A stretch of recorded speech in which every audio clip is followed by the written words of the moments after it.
Spectrum cable box setup issues typically involve activation problems, weak or lost signals, and pairing difficulties with remotes or devices.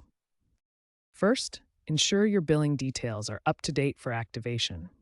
You can activate via the Spectrum app using a QR code for a quicker process. Signal issues often stem from loose coaxial cable connections or regional outages. Check all connections and consult Spectrum's outage tracker.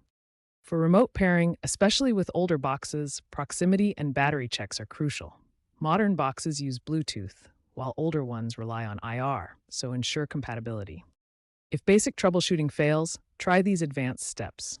Use Spectrum's My Account app to repair your box if activation fails. For weak signals, consider using a signal booster, especially in areas with older coaxial wiring.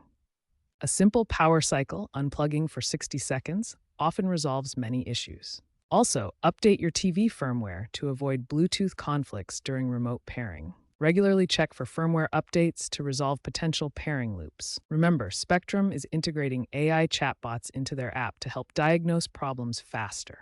For real-time help, visit spectrum.net/support.